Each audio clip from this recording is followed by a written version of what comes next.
thought processes behind these transitions, these hires you've made? Well, you know what? I mean, we're pretty fortunate. I think, when you look, I think Billy's the premier receiver coach of the United States. I've had the opportunity to work with him before. I don't know, was it like 7 all-SEC wide receivers in his time in this conference, as well as developing at Utah. We had 2,000-yard receivers in one season.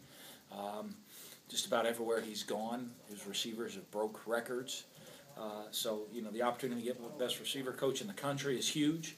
And then, thank goodness, you look at our staff with what we do with Tim Brewster. I think he showed, we taught it in when I brought him in, and we talked about the professionalism that he had. You look at my time here, where receivers had their best season.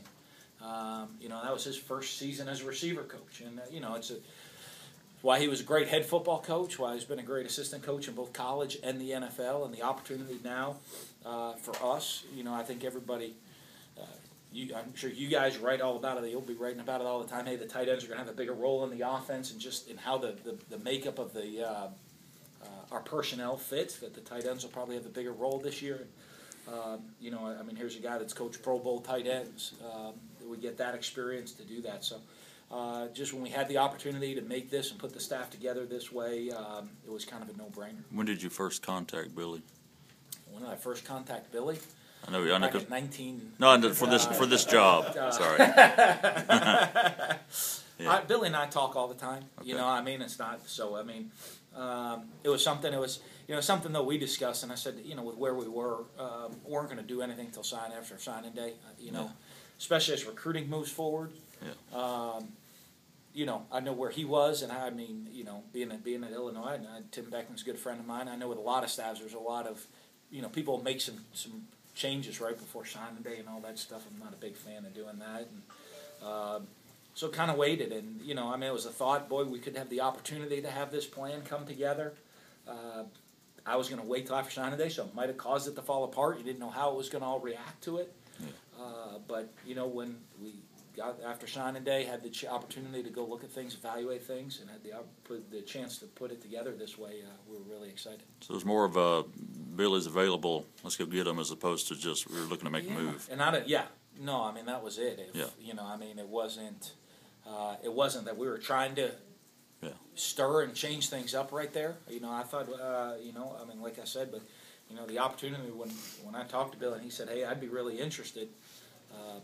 It was a pretty easy decision, I think, to try to make it fit and work on our staff. You talk about moving Scott into the office, and with these rule changes coming up in August, you're obviously going to have more feet on the ground, so to speak, with recruiting, and just how involved will he be with? Well, I do. I look, we go play a lot of teams, and I look over the sideline, and they have 6 quality control guys on offense, 6 on defense, and we're I guess understaffed in the Southeastern Conference a little bit that way. So, here it is, a guy that's a great analytical guy in the game of football, and it allows us to kind of open that up and create a position right now where we can try to catch up to the rest of the league in that way in our off-the-field personnel. And I think, obviously, in talking with Scott, it's different. It's the first time we've had someone in that position of how it's all going to work out. But I think it's going to be a great fit for him and give us an opportunity to really catch up personnel-wise with the rest of the league. Going forward offensively, just kind of take me through, say, game day against Oklahoma State when you guys are calling a play offensively. Were you guys going through? How's the discussions? How involved is Billy? Going to be everybody will be very involved. There's a long time till we do that. I think you look at the continuity that we've had a little bit within our staff.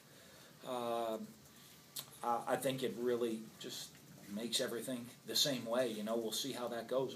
Les does a great job calling plays for us and kind of patching everybody together. There's a lot of personalities in that offensive room now because I spend a lot of time in there too, and I have a little personality myself. And John Hevesey's got some personality, and Brew's got some personality. Knox is pretty opinionated on what goes on, and Billy's not shy over there. So he's going to have his say, and I think so. Les does a good job of patching all that, of coordinating, of taking all of that and putting all the thoughts and ideas together and getting it out into a plan on game day.